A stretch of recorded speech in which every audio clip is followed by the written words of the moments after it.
ಕೆಲವೊಂದು ನಂಬಿಕೆಗಳಿದ್ದಾವೆ ನಮಗೆ. ಈ ಪೇರೆಂಟಲ್ ಟ್ರೈನಿಂಗ್ ಬೇಕಾ, ನಮಗೆ ವರ್ಕ್ಶಾಪ್ ಬೇಕಾ? ಪರ್ಸೆಪ್ಷನ್ಸ್ ಅಂದರೆ ನಮ್ಮ ಮನೋಧರ್ಮ. ಕೆಲವು ವಿಚಾರ ನಮಗಿದ್ದಾವೆ, ಅವು ಹಾಕ್ಕೊಂಡಿದ್ದೀನಿ, ನಿಮ್ಮಲ್ಲಿ ಮನಸ್ಸಲ್ಲಿ ಇರ್ಬೋದು, ಅದು ಅದಕ್ಕೆ ಹಾಕ್ಬಿಟ್ಟಿದ್ದೀನಿ. ಮೊದಲೇದು, people have been raising children for generations together and never required any classes. ನಮ್ಮ ಅಜ್ಜಿ ಮುತ್ತಜ್ಜಿ ಎಲ್ಲ ಇಲ್ಲೇನ್ರಿ, ಅವ್ರು ಕ್ಲಾಸ್ಗೆ ಹೋಗಿದ್ರ ಮಕ್ಕಳನ್ನ ಹೆಂಗೆ ಬೆಳೆಸೋದು ಅಂತ ಕೇಳೋದಕ್ಕೆ? ನಮ್ಗೆ ಯಾಕೆ ಕ್ಲಾಸ್ ಬೇಕಿದು? ಬಂದವ್ರು ಹೇಳ್ಬೋದು, ಬರದೇ ಇದ್ದವ್ರು ಹೇಳ್ಬೋದು. ಹುಚ್ಚಿಡ್ತೇನ್ರಿ, ಕ್ಲಾಸಿಗೆ ಮಕ್ಕಳು ಬೆಳೀತಾರೆ, ಅವ್ರೇನು ಹೇಳ್ತಾರೆ? ಅವರು ಮಕ್ಕಳನ್ನ ಬೆಳೆಸೋಕೆ ಕ್ಲಾಸಿಗೆ ಹೋಗ್ತಾರೆ ಯಾರಾದರೂ ಅಂತ ಕೇಳ್ಬೋದು. ಅದಕ್ಕೆ ಉತ್ತರ ಬರ್ತಿದ್ದೀನಿ ನಾನೇ. ಇವತ್ತಿನ ಸಮಾಜ ಹಿಂದೆ ಇದ್ದಂಗೆ ಇಲ್ಲ. ನಾವು ಅಜ್ಜ ಅಜ್ಜಿ ಕಾಲದಲ್ಲಿ ನಾವಿದ್ದಾಗ ಪರಿಸ್ಥಿತಿ ಹೇಗಿತ್ತು ಅಂದರೆ, ಪುಸ್ತಕ ಬಿಟ್ಟರೆ ಬೇರೆ ಯಾವುದೂ ಇಲ್ಲ ನಮಗೆ. ಟಿ ವಿ ಕೂಡ ಇರಲಿಲ್ಲ, ರೇಡಿಯೋ ಒಂದೇ ಇತ್ತು, ಅದು ವರ್ಕ್ ಆದ್ರೆ ಆಯ್ತು, ಇದರಿಲ್ಲ. ಹಾಗಿದ್ದಾಗ ಏನಾಗ್ತಿತ್ತು, ಮಾತಿನ ಮೂಲಕನೇ, ಸಂಪರ್ಕದ ಮೂಲಕನೇ ಬದುಕಬೇಕಾಗಿತ್ತು.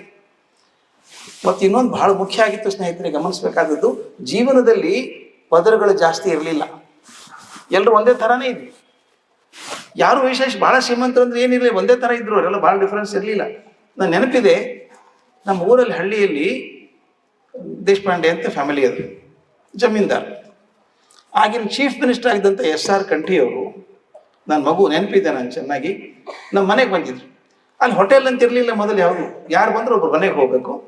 ನಮ್ಮ ಮನೆಗೆ ಬಂದರು, ಚೀಫ್ ಮಿನಿಸ್ಟರ್ ಆಫ್ ಸ್ಟೇಟ್ ಮನೆಗೆ ಬಂದು ಟೋಪಿ ತೆಗೆದು ಅಲ್ಲಿ ಊಟಕ್ಕೆ ಹಾಕಿ, ಕೋಟ್ ತೆಗೆದು ಹಾಕಿ, ಕೈ ಕಾಲು ತೊಳ್ಕೊಂಡು ನೆಲದ ಮೇಲೆ ಸಾಲ ಹಿಡಿದು ನಮ್ಮ ಮಾವನ ಜೊತೆ ಊಟ ಮಾಡಿ ಹೋದ್ರು. ಇದು ಕಲ್ಪನೆ ಮಾಡೋಕ್ಕೆ ಸಾಧ್ಯ ಇದೆಯಾ? ಹಾಗೆ ಇತ್ತು ಅವಾಗ. ಅವ್ರ ಮನೆಯಲ್ಲೂ ಜೋಳದ ರೊಟ್ಟಿ, ಇವ್ರ ಮನೆಯಲ್ಲೂ ಜೋಳದ ರೊಟ್ಟಿ, ಅವ್ರ ಮನೆಯಲ್ಲೂ ರಾಗಿ ಮುದ್ದೆ, ಇವ್ರ ಮನೆಯಲ್ಲೂ ರಾಗಿ ಮುದ್ದೆ. ಅಂತರ ಜಾಸ್ತಿ ಇರಲಿಲ್ಲ. ಇವತ್ತು ಹೇಗಾಗಿದೆ ಗೊತ್ತಾ? ನೀವು ಗಂಡ ಹೆಂಡತಿ 2 ಮಕ್ಕಳು ಒಂದು ಹೋಟೆಲಿಗೆ ಹೋದರೆ ನಿಮ್ಗೊಂದು ಪುಸ್ತಕ ಕೊಡ್ತಾರೆ, ಅವರು ಒಂದು 50 ಪೇಜಿನ ಪುಸ್ತಕ ಕೊಡ್ತಾರೆ, ಮೆನ್ಯೂ ಕಾರ್ಡ್ ಅಂತ ಕೊಡ್ತಾರೆ, ಏನೇನಿದೆ ಇಲ್ಲಿ ಅಂತ. ನಾನಂತೂ ಎಂದು ಪ್ರಾಣ ಹೋದ್ರೂ ಮುಟ್ಟಲ್ಲ ಅದನ್ನು. ಮುಟ್ಟಿದ್ರೆ ಬಿಡೋಲ್ಲ, ನಾನು ಓದ್ಕೊಂಡು ಕೂತ್ಕೊಂಡ್ಬಿಡ್ತೀನಿ. ನಮ್ಮ ಮನೇಲಿ ಈ ಓದ್ತೀಯ ಮಾರ, ಆರ್ಡರ್ ಕೊಡಲ್ಲ ನೀನು ಅಂತ. ಹೆಸರು ಚಂದ ಇರ್ತಾವ್ರಿ, ಪಲ್ಯ ಹೆಸರು ಭಾಳ ಚಂದ ಇರ್ತದೆ, ಏನೇನೋ ಹೋಗುತ್ತೆ, ಅದು ನೋಡ್ಬೇಕು ಅನ್ಸುತ್ತೆ. ನೀವು ದಯವಿಟ್ಟು ನೋಡಿ, 4 ಜನ ಹೋದ್ರೆ 4 ಒಂದೇ ಐಟಮ್ ತೊಗೊಂಡಿದ್ದಾರೆ ಎಂದಾದ್ರು? 4 ಜನ ಬೇರೆ ಬೇರೆ. ನಾನು ಕುಲ್ಚಾ ಬೇಡ, ರೋಟಿ ಬೇಕು ಅಂತ ಅವನಂತಾನೆ, ಇವನೊಂದೇನೋ ಬೇಕು ಅಂತಾನೆ, ನಾನು ಜೀರಾ ರೈಸ್ ಬೇಕು ಅಂತ ಅವನಂತಾನೆ, ಆ ಪಲ್ಯ ಬೇಕು ಅಂತ ಇವನಂತಾನೆ. ಒಂದೇ 4 ಜನ ಮನೆ ಒಂದು ಊಟಕ್ಕೆ ಹೋದ್ರೆ 4 ಥರ ಬೇರೆ ತಗೋತೀವಿ ನಾವು. ಅಷ್ಟು ಭಿನ್ನತೆ ಬಂದ್ಬಿಟ್ಟಿದೆ ಈಗ. ಮತ್ತು ಇನ್ನೊಂದು ಸಮಾಜ ಎಷ್ಟು ಬದಲಿಯಾಗಿದೆ ಅಂದರೆ, ಈಗ ಮೊಬೈಲ್ ಇದೆ, TV ಇದೆ, ಟ್ಯಾಬ್ ಇದೆ, ಜಗತ್ತು ಆಗ್ತಿರೋ ತಕ್ಷಣ ಕಾಣಿಸುತ್ತೆ, ಆ ಕ್ಷಣಕ್ಕೆ ಕಾಣಿಸುತ್ತೆ ನಿಮಗೆ. ಅದೇನು ಇರಲಿಲ್ಲ ಮೊದಲು. ನಾನು ನೆನಪಿದೆ, 1962 ಮೇ 24th ಅಲ್ಲ, ಮೇ 27th ನೆಹರು ತೀರ್ಕೊಂಡ್ರು. ನಾ ಪುಟ್ಟ ಹುಡುಗ, ಅವಾಗ 10 ವರ್ಷ ಇರ್ಬೇಕು ನನಗೆ. ನಮ್ಮ ಸೋದರ ಮಾವ ಜೋರಾಗಿ ಅಳ್ತಾ ಇದ್ದ. ಅವನ ಹತ್ತದ್ದೇ ನೋಡಲಿಲ್ಲ. ಯಾಕೆ ಹತ್ತಿ ಅಂತ, ಈಗ ಸುದ್ದಿ ಬಂತಪ್ಪ, ನೆಹರು ಹೋಗ್ಬಿಟ್ರಂತೆ. ಅಂದ್ರೆ ಕನೆಕ್ಟಿವಿಟಿ ಹೇಗಿತ್ತು ಅಂತಃಕರಣ ಅಂದರೆ, TV ಇಲ್ಲ ಅವಾಗ, ರೇಡಿಯೋ ಯಾವುದೋ ಒಂದು ಹಿಂಗೆ ಅಲ್ಗಾಡ್ಸಿ ಇಟ್ಕೋಬೇಕದನ್ನ ಹಾಗೆ ಇಟ್ಕೊಳ್ಳೋದು. ಸುದ್ದಿ ಬಂತು ಮಧ್ಯಾಹ್ನ 2 ಕಾಲಿಗೆ ತೀರ್ಕೊಂಡ್ರು ಅಂತ. ನಮ್ಮ ಸೋದರ ಮಾವು ಬಿಕ್ಕಿ ಅಳ್ತಾನೆ, ನೆಹರು ಹೋಗ್ಬಿಟ್ರು ಅಂತ. ಅಂದರೆ ಪ್ರೈಮ್ ಮಿನಿಸ್ಟರ್ ಜೊತೆಗೆ ಅವರ ಸಂಬಂಧ ಎಷ್ಟು ಗಟ್ಟಿಯಾಗಿತ್ತು, ದೇಶ ಕೂಡ ಒಂದಾಗಿತ್ತು, ಪರಿವಾರ ಒಂದಾಗಿತ್ತು. ಸಂಬಂಧಿಕರ ಮನೇಲಿ ಯಾರಾದರೂ ತೀರ್ಕೊಂಡಿರುತ್ತೆ, ಮಗು ಹುಟ್ಟಿದ್ರೆ ತಕ್ಷಣ ಎಲ್ಲರೂ ಹೋಗ್ತಿದ್ರು. ನೆನಪಿದೆಯಾ? ಒಂದು ಮದುವೆಗೆ ಅಂದ್ರೆ ಒಂದು ಸಂಭ್ರಮ, ಎಲ್ಲರೂ ಹೋಗೋದು. ಈಗ ಹಂಗಿಲ್ಲ, ಈಗ ವಾತಾವರಣ ಚೇಂಜ್ ಆಗಿದೆ. ಈಗ ಯೂನಿಟ್ರಿ ಫ್ಯಾಮಿಲೀಸ್ ಆಗಿದ್ದಾವೆ.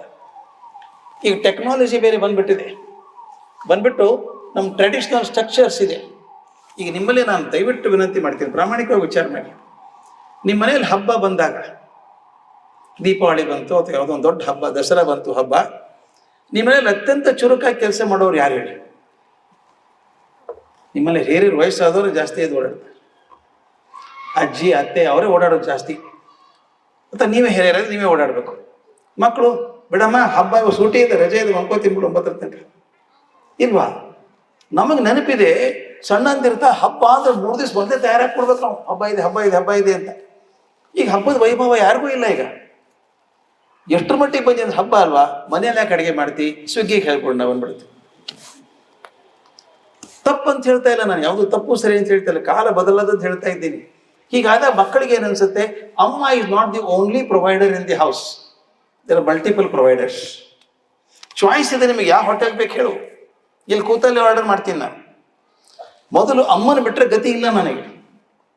ಹಾಗಾಗಿ ಅಮ್ಮನ ಬಂಧನ ಬಹಳ ತುಂಬ ಹತ್ತಿರ ಆಗಿತ್ತು ನನಗೆ, ಪ್ರೀತಿ ಅದು ಹಿಡ್ಕೊಂಡಿತ್ತು. ಅಮ್ಮ ಇದ್ರೆ ಊಟ ಇಲ್ಲ ನನಗೆ. ಈಗ ಅಲ್ಲ, ಅಮ್ಮ ಬೇಕು ಅಂತಿಲ್ಲ, ಅಮ್ಮ ನೀವು ಊರಿಗೆ ಹೋಗು, ನಾ ಸ್ವಿಗ್ಗಿ ತರಿಸ್ಕೊತೇನೆ. ಹೇಗೆ ಸಂಬಂಧಗಳು ಅಳ್ಳಕ್ಕಾಗ್ತಾ ಹೋಗ್ತಾ ಇದೆ ಅಂತ ಹೇಳ್ಬೇಕು. ಆದ್ದರಿಂದ ಬೇಕು. ಮತ್ತು ಇನ್ನೊಂದು, ಯಾವುದು ಮಗುಗೆ ಯಾವ ರೀತಿ ಪರಿಣಾಮ ಬೀರ್ತದೆ ಅಂತ ಹೇಳೋಕ್ಕಾಗ್ತಾ ಇಲ್ಲ. ನೀವು ಗಮನಿಸ್ತಿರ್ಬೇಕು, ಒಂದು ಯಾವುದೋ ಹಂತದಲ್ಲಿ ಮಗು ಈ ಕ್ಲಾಸಿಂದ ಹೈಯರ್ ಕ್ಲಾಸಿಗೆ ಹೋದಾಗ ನಡವಳಿಕೆನೇ ಚೇಂಜ್ ಆಗಿಬಿಡುತ್ತೆ. ಗಮನಿಸಿದ್ದಿರುತ್ತಾವು, ನಿಮ್ಮ ಮಕ್ಕಳನ್ನು ಗಮನಿಸಿ ನೋಡಿ. ತುಂಬ ವಾಚಾಳಿಯಾಗಿದ್ದಂಥ ಮಗು ಮಾತಾಡೋದು ಬಂದ್ ಮಾಡಿಬಿಡುತ್ತೆ, ಕಮ್ಮಿ ಮಾಡಿಬಿಡುತ್ತೆ. ಯಾರು ಬಂದಾಗ, ಮಕ್ಕಳು ಮನೆಗೆ ಬಂದಾಗ ಮಗು ಹಾಡು ಬರ್ತಿದ್ರೆ ತಾನು ಬಂದು ಅಮ್ಮ ಹಾಡ್ಲಾ ನಾನು ಅಂತ ಹಾಡುವಂಥ ಮಗು, ನಾನು ಡಾನ್ಸ್ ಮಾಡ್ಲಾ ಅಂತ ಕೇಳಿದ ಮಗು ಕೇಳಿದ್ರೆ ಮಾಡಲ್ಲ, ಬರಲ್ಲ, ನಾನು ಕರಿಬೇಡ ನಾನು ಅಂತದೆ. ಸಡನ್ ಸ್ವಭಾವ ಚೇಂಜ್ ಆಗ್ತದೆ. ಅದು ಯಾಕಾಯ್ತು ನಮ್ಗೆ ಗೊತ್ತಾಗಲ್ಲ. ಅದಕ್ಕೆ ಹೊರಗಿಂದ ಒಂದು ಕೌನ್ಸಿಲಿಂಗ್ ಥರ ಇದ್ದಾಗ they will tell you why it happens, ಯಾಕೆ ಆಗ್ತದೆ ಅಂತ ಹೇಳ್ತಾರೆ. ಅದು ಬಹುಶಃ ನಮ್ಮನ್ನು ಮಗುನ ಹ್ಯಾಂಡಲ್ ಮಾಡೋಕ್ಕೆ ಅನುಕೂಲ ಆಗುತ್ತೆ ಅಂತ ಒಂದೇ ಪರ್ಸೆಪ್ಷನ್.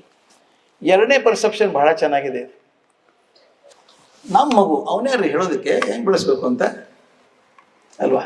ಎರಡನೇದು, ಇದು our child, who can someone tell me. ಅವ್ರೇನು ಹೇಳೋದು ನಮಗೆ, ನಮ್ಗೆ ಗೊತ್ತಿಲ್ಲ ಮಗು ಹೆಂಗೆ ಬೆಳೆಸ್ಬೇಕಂತ. I know how to bring up my child ಅನ್ಕೊಂಡಿದ್ದೆ ನಾನು, ಅದ್ರ ಗೊತ್ತಿಲ್ಲ, ನಿಜವಾಗ್ಲೂ ಗೊತ್ತಿಲ್ಲ. ನನ್ನ ಕಡೆ ಒಬ್ಬರು ಬಂದರು, ಕೌನ್ಸಿಲಿಂಗ್ ಮಾಡ್ತೇವೆ ಸರ್ ನಮ್ಮ ಮಗನಿಗೆ ಅಂತ ಕೇಳಿದರು. ಏನಾಗಿದೆ ಅವನಿಗೆ ಅಂತ ಕೇಳಿದೆ. ಏನು ಸರ್ ತಿರುಗಿ ಮಾತಾಡ್ತಾನೆ, ಒಡ್ಡೊಡ್ರಂಗೆ ಅಪ್ಪನಿಗೆ ಬೈತಾನೆ, ತಿರುಗಿ ಬೈತಾನೆ. ಎಷ್ಟು ವಯಸ್ಸು ಅವನಿಗೆ ಅಂತ ಕೇಳಿದೆ. 32 ಸರ್ ಅಂದರು. ನಾ ಇದು ಸ್ವಲ್ಪ ಲೇಟ್ ಆಯಿತು, 3-2ಕ್ಕೆ ಮಾಡಿಸ್ಬೇಕಾಗಿತ್ತು, ಅದನ್ನು 32ಕ್ಕೆ ಬಂದಿದ್ದೀನಿ ಅಂದರೆ ಅವ್ನು ಗೊತ್ತಾಗಿಲ್ಲ 32 ತನಕ ಹೊರಟಿದ್ದಾನೆ ಅವನು ಅಂತ. ಯಾವಾಗ ಒಂದ್ಸಲ ಅಂದಾಗ ಅತಿ ವಿಚಿತ್ರ ಆದಾಗ ಸ್ವಭಾವ ನಾವು ಬಂದ್ಬಿಡ್ತೀವಿ. ಡಾಕ್ಟರ್ ಕಡೆ ಹೋಗೋದು, ಸರ್ ದಯವಿಟ್ಟು ಹೇಳ, ಈಗ 21ನೇ ಶತಮಾನದಲ್ಲಿ ದೊಡ್ಡ ಒಳ್ಳೆ ಬಿಸ್ನೆಸ್ ಇರೋದೇ ಸೈಕಾಲಜಿಸ್ಟ್ಗೆ. ತುಂಬ ಅವಶ್ಯಕತೆ ಇದೆ.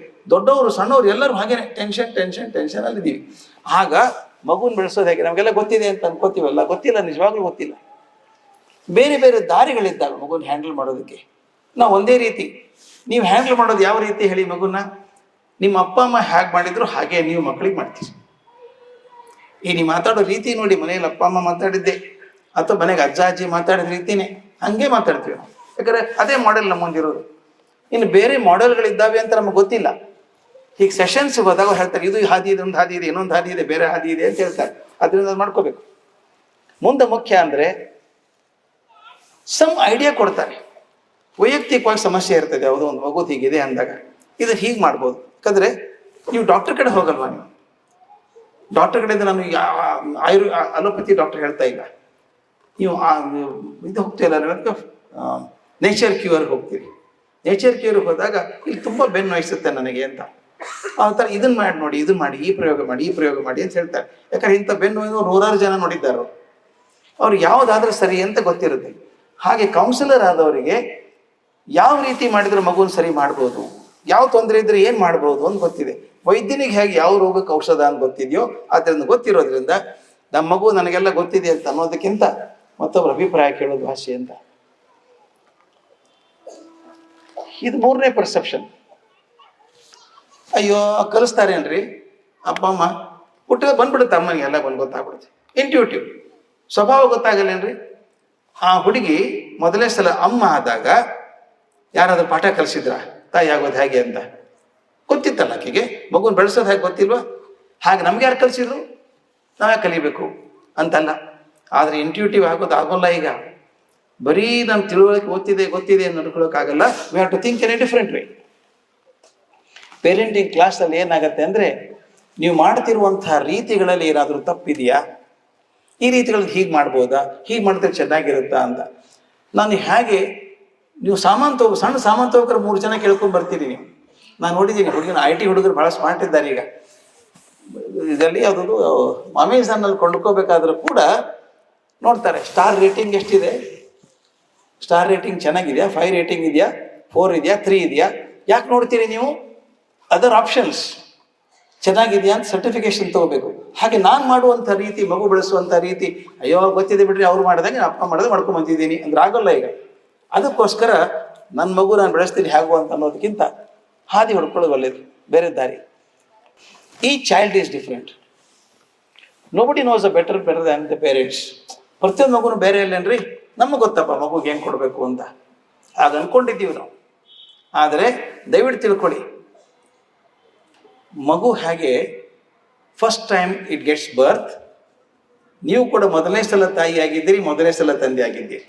ನಿಮಗೂ ಹೊಸ ಅನುಭವ, ಹೊಸದೆಲ್ಲ ಹಳೆದಲ್ಲ ಅದು. ಸೆಕೆಂಡ್ ಚೈಲ್ಡ್ ಆದರೂ ಕೂಡ it is a new experience for you. ಹೊಸ ಅನುಭವ ಅದು, ಮೊದಲೇ ಅನುಭವ ಅಲ್ಲ, ಪೂರಾ ಬೇರೆ ಅದು. ಆದ್ದರಿಂದ ಎರಡು ಅನುಭವಗಳು ಬೇರೆ ಆದ್ದರಿಂದ, ಬೇರೆ ಮಕ್ಕಳಾದ್ದರಿಂದ ಏನಾದರೂ ದಾರಿ ಇದೆಯಾ? Each child is different, each child is totally different.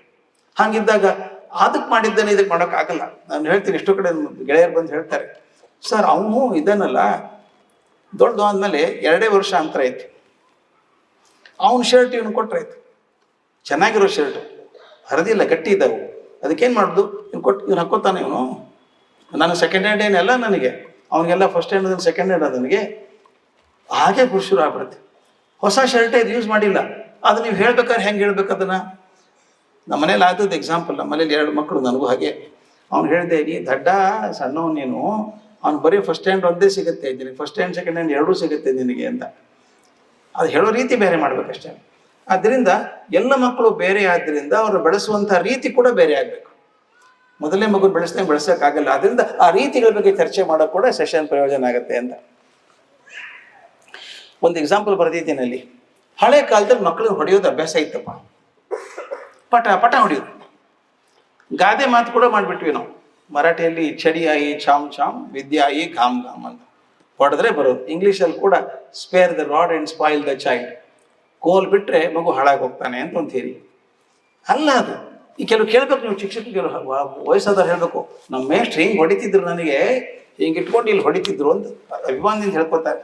ನನಗೊಬ್ರು ಕೇಳಿಬಿಟ್ರು ನನಗೆ, ಸರ್ ನೀವು ಹೊಡಿಬೇಡ ಹೊಡಿಬೇಡ ಅಂತೀರಿ, ನಮ್ಮ ಮೇಷ್ಟ್ರು ಹೊಡಿತಿದ್ರು ನಮಗೆ, ತಪ್ಪ ಮಾಡಿದ್ದವರು ಅಂತ ಕೇಳಿದರು. ಆಯ್ತು, ಅವ್ರಿಗೆ ದೊಡ್ಡವ್ರು ನಮಸ್ಕಾರ ಮಾಡ್ತೀನಿ, ಆದ್ರೆ ಹೊಡಿಲಾರ್ದ ಕಲಿಸಿದ್ರೆ ಇನ್ನೂ ದೊಡ್ಡವ್ರು ಆಗ್ತಿದ್ರು ಅಲ್ವಾ? ಹೊಡೆದ್ರೂ ಸರಿ, ಹೊಡೆದಿದ್ದು ಕಲ್ತಿದ್ದೀನಿ ಅಂತ ಅನ್ಕೊಂಡಿದ್ದೀರಿ ನೀವು, ಹೊಡಿಲಾರ್ದ ಪ್ರೀತಿಯನ್ನು ಕಲಿಸಿ ಇನ್ನೂ ದೊಡ್ಡವ್ರು ಆಗ್ತಿರ್ಲಿಲ್ವಾ? ಒಂದು ಎಕ್ಸಾಂಪಲ್ ಹೇಳ್ಬಿಡ್ತೀನಿ, ಅದು ಹೇಳಿ ನಿಲ್ಲಿಸ್ತೇನೆ, ಇನ್ನೊಂದು ಪರ್ಸೆಪ್ಷನ್ ಅದು ಹೇಳಿ ನಿಲ್ಲಿಸ್ತೇನೆ. ಇಲ್ಲೊಬ್ಬರು IAS ಆಫೀಸರ್ ರಿಟೈರ್ ಆಗಿದ್ರು, ನನ್ನ ಕಡೆ ಬಂದು ಹೇಳ್ತಾ ಇದ್ರು, ಸರ್ ಒಂದು ಊರಿನ ಕತೆ ಹೇಳ್ಬೇಕು ನಾನು ನಿಮಗೆ.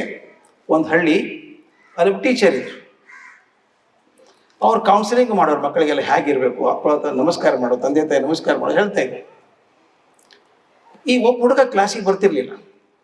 ಅವ್ರೇನು ಮಾಡಿದ್ರು, ಭಾನುವಾರ ಬಂದರು, ಹಳ್ಳಿಯವರು ಭಾನುವಾರ ಬಂದರು, ನಿಮಗೆಲ್ಲ ನಾನು ತಿಂಡಿ ತೊಗೊಂಬರ್ತೀನಿ, ಗಣಿತ ಹೇಳ್ಕೊಡ್ತೀನಿ ನಿಮಗೆ. ತಿಂಡಿ ಆಸೆಗೆ ಒಂದಿಷ್ಟು ಜನ ಹುಡುಗರು ಬಂದರು, ಮೇಸ್ಟ್ ಹೇಳಿದ್ದಾರೆ, ಕೆಲವರು ಬಂದರು. ಈ ಹುಡುಗ ಬರಲಿಲ್ಲ. ಇವ್ರೇನು ಮಾಡಿದ್ರು, ಆ ತಿಂಡಿ ಮಾಡಿಸಿದ್ರಲ್ಲ ಅದನ್ನು ಪ್ಯಾಕ್ ಮಾಡಿಕೊಟ್ಟು ಅವ್ನು ಕೊಟ್ಟು ಬರೋ ಮನೆಗೆ ಹೋಗಿ ತಿನ್ನಲಿ. ಹುಡುಗ ಬರ್ದೇವ್ರು ಅಡ್ಡಿ ಇಲ್ಲ. ಮತ್ತು ಶನಿವಾರ ಹೇಳಿದರು, ಮಗು ನಾಳೆ ಬರಬೇಕಾ, ಒಂದು ತೀರ್ಮಾನ ಮಾಡಿದ್ದೀನಿ, ಯಾರು ಬರ್ತೀರೋ ಟೀ ಶರ್ಟ್ ಕೊಡ್ತೀನಿ ಎಲ್ಲರಿಗೂ ಒಂದೊಂದು. ಹುಡುಗರೆಲ್ಲ ಇವತ್ತಿ ಬರಲಿಲ್ಲ, ಟೀ ಶರ್ಟ್ ತೊಗೊಂಡ ಬರಲಿಲ್ಲ. ಬರ್ತೀವಿ, ಒಂದು ಪೆನ್ ಕೊಡ್ತೀನಿ ಬರೋ, ಪೆನ್ ಕೊಟ್ಬಿಡ್ರಿ ಬಂದು ಶನಿವಾರ ದಿವಸ ಬಾ ನಾಳೆ ಅಂತ. ಪೆನ್ ಇಸ್ಕೊಳ್ಳೋನು ಬರಲ್ಲ. ಬಾಕಿ ಹುಡುಗರು ಹೇಳಿದ್ರು, ಬೇಡ ಸರ್ ಅವ್ನು ಪೆನ್ ಎಂದು, ಅವನ ಅಪ್ಪ ಜ್ಯೂಸ್ ಆಡ್ತಾನೆ, ಇವನು ಹೋಗ್ತಾನೆ, ಅವನ ಅಪ್ಪನಿಂದ ಆಡ್ಕೊಂಡು ಹೋಗ್ತಾನೆ, ಅವ್ನು ಕೊಟ್ಟರೆ ಏನು ಪ್ರಯೋಜನ ಇಲ್ಲ. ಮಾಸ್ಟರ್ ಬಿಡಲಿಲ್ಲ, 13 ಸಲ ಕೊಟ್ಟರು. ಇದು ನಾನು ಕಲ್ಪನೆ ಮಾಡಿ ಆದ ಘಟನೆ. 13 ಸಲ ಕೊಟ್ಟಿರತ್ತೆ, ಬಾರೋ ನೀನು ಅಂತ. ಒಂದ್ಸಲ ಅಂತ ಅವ್ನು ಎಷ್ಟು ಅಂತ ಕೊಡ್ತಾರಪ್ಪ ಮೇಷ್ಟು ನನಗೆ, ನಾನಾದ್ರೂ ಹೋಗ್ತಾ ಇಲ್ಲ, ಏನಾರು ಮಾಡ್ತಾರೆ ನೋಡೋಣ ಅಂತ ಹೋದ. ಒಂದ್ಸಲ ಹೋದ, ಅವ್ರ ಪ್ರೀತಿಗೆ ಸಿಕ್ಕಾಕೊಂಡ. ಪ್ರತಿ ಭಾನುವಾರ ಹೋಗೋಕೆ ಶುರು ಮಾಡಿದ. ಕೂಡಿಸಿ ಓದಿಸಿದ್ರು. ಬುದ್ಧ ಹುಡುಗ, ಚುರುಕ ಹುಡುಗ, ಡಿಗ್ರಿ ಮಾಡ್ಕೊಂಡ, ಇಂಜಿನಿಯರಿಂಗ್ ಮಾಡ್ಕೊಂಡ, IAS ಫಸ್ಟ್ ಟೈಮ್ ಪಾಸ್ ಆದ. 35 ವರ್ಷ ರಿಟೈರ್ ಆಗಿ additional chief secretary government of Karnataka ಅಂತ ರಿಟೈರ್ ಆದ. ಅವ್ರು ಹೇಳಿದ್ರು, ನಾನೇ ಸರ್ ಅದು ಅಂತ ಹೇಳಿದ್ರು. ಅಂದ್ರೆ ಮೇಷ್ಟ್ರು ಹೊಡಿಲಿಲ್ಲ, ಒಂದ್ಸಲ ಹೊಡಿಲಾರದೆ ಮಗನನ್ನು ಹೆಂಗೆ ಬದಲಾಯಿಸಿದ್ರು ಅವರು ಅಂತ. ಅವನು IAS ಆದ, ಓದಲಾರ್ದಂಥ ಹುಡುಗ IAS ಆದ. ಈ ಥರದ ಪ್ರಸಂಗಗಳು ಬೇಕಾದಷ್ಟು ಇರ್ತವೆ. ಆದ್ದರಿಂದ ಆ ಮಗುನ್ ಹೊಡಿಬಾರ್ದು ಅಂತ ಹೇಳ್ತಿದ್ದೆ ನಾನು. ಹೇಳ್ಬಿಡ್ತೀನಿ, ಇನ್ನೊಂದ್ಸಲ ರಿಪೀಟ್ ಆದರೂ ಅಡ್ಡಿ ಇಲ್ಲ. ನಿಮ್ಮಲ್ಲಿ ಕೂಡ ಕೈ ಮುಗಿದು ಬೇಡ್ಕೊಂಡು, ಹುಡುಗರು ಹೊಡಿಬೇಡಿ, ದಯವಿಟ್ಟು ಹೊಡಿಬೇಡಿ. ನಿಮ್ಮ ಬ್ರಹ್ಮಾಸ್ತ್ರ ಅದು. ಹೊಡಿತೀನಿ ಅನ್ನೋದೇ ಚಂದ. ಹೊಡೆದಲ್ಲಿ ಇದೇ ತಾನೇ ಹೊಡೆತ, ಹೊಡಿ ಹೋಗಂತಾನು.